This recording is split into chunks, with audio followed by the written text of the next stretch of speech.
So I'm Zelalem Tessema from the Advocacy for Human Rights and Justice in Ethiopia. So today, here we are outside the Foreign and Commonwealth Office of Great Britain. This is our usual weekly stand. The reason that we're standing here, for those of you who are basically new to this, is essentially a British citizen of Ethiopian origin who has been abducted from Yemen. Yemen, as you know, is a country which has never failed to be the top 5 spots in the failed states over the last 5 years. So he was abducted from that state and we don't know where he is.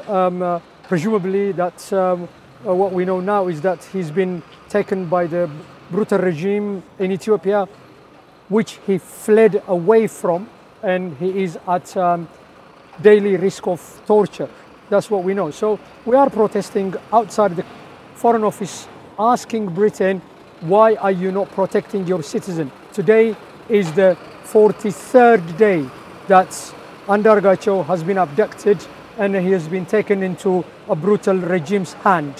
Why has Britain failed to secure consular access at least?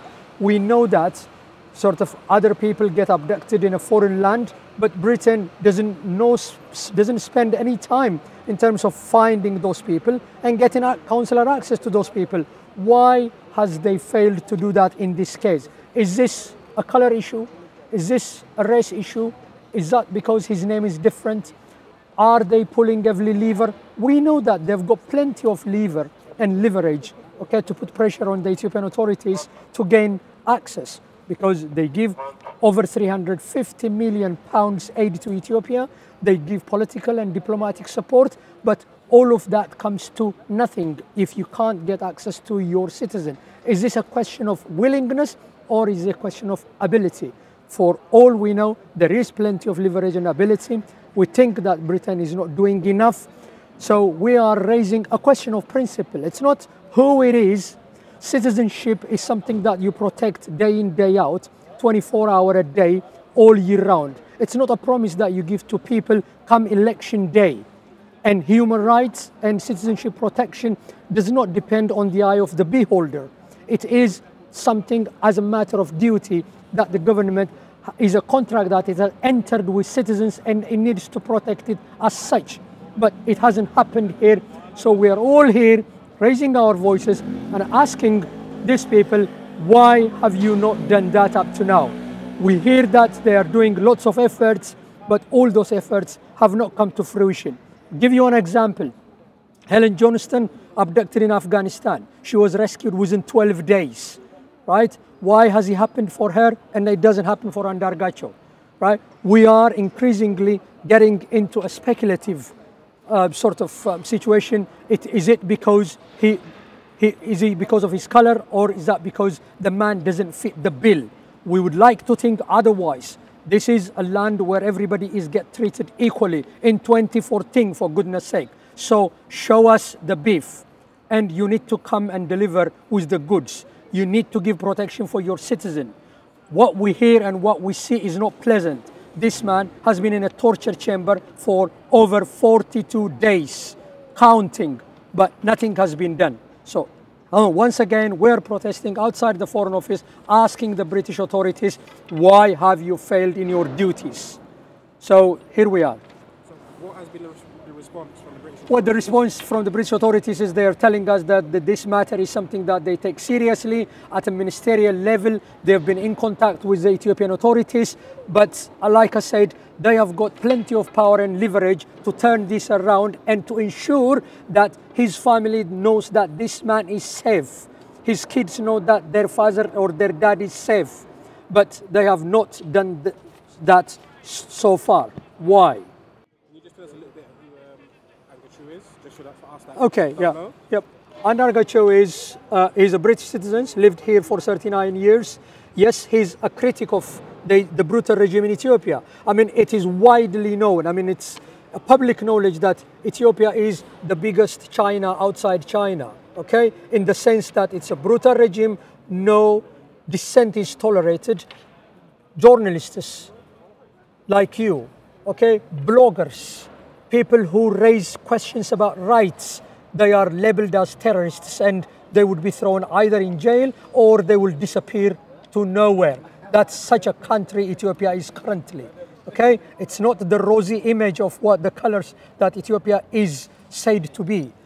It is a country where people are being persecuted for asking their basic human rights.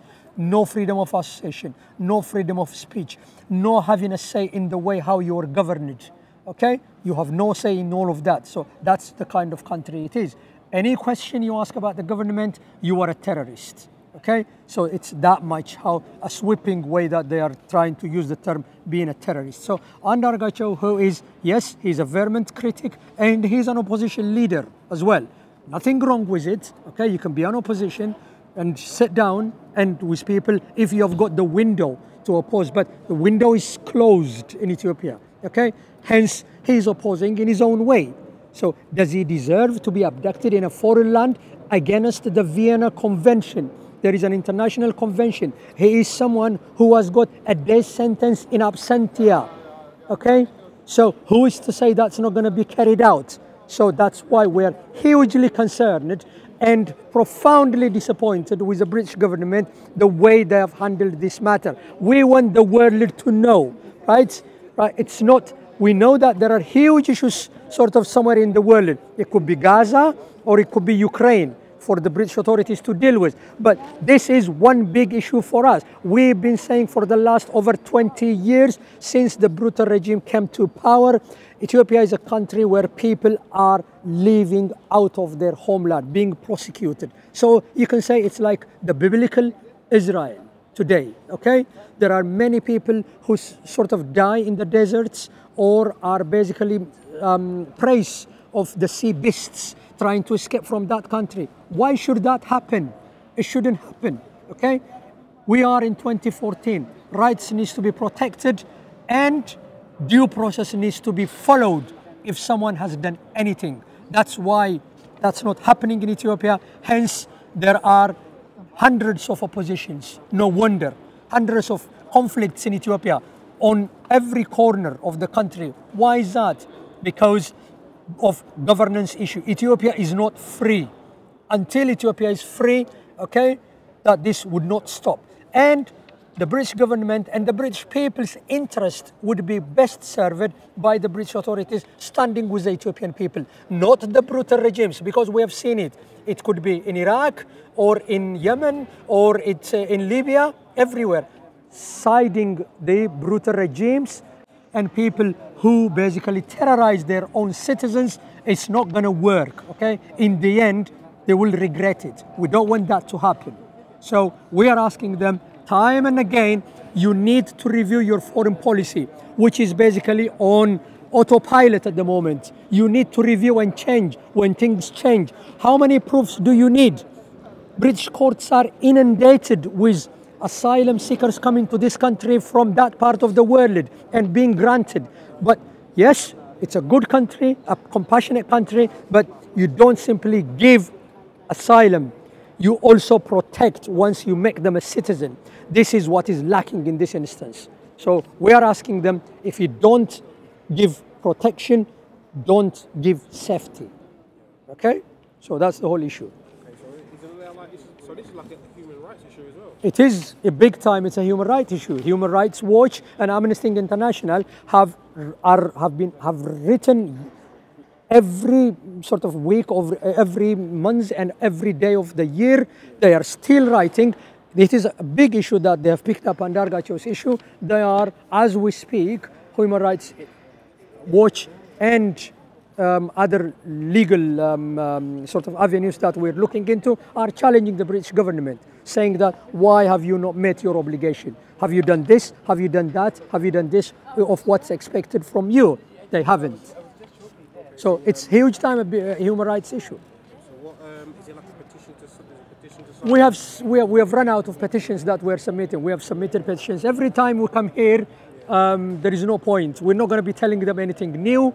Well, today we expect one of the officers to come and speak to us, updating us as to where things are at the moment. So we will see what he's got to say. So what is it needed to move forward? Is there anything that people can do? What is it what needs to happen is in different angles. Okay, yes, we would be protesting and sort of making our voices heard, but on legal avenues, like I said, that we're challenging the British authorities. The other is on political front, right? We're waiting for Parliament to be opened come September. So there is currently a private bill sitting in Parliament, which we are asking MPs to sponsor about release of Andargachew. So hopefully when they come back from their recess, that's what they would be sponsoring, and the Prime Minister will get asked what has he done about this case. Well, unfortunately, well, as we know, currently the political sort of stand of the British government is a government which has not even dared to say stronger words about the Gaza massacre in Palestine. Hence, its cabinet minister have resigned. So how many cabinet ministers do have to resign for human rights to be respected, for Britain to stand with human rights and liberty, rather than standing with tyrants and despots?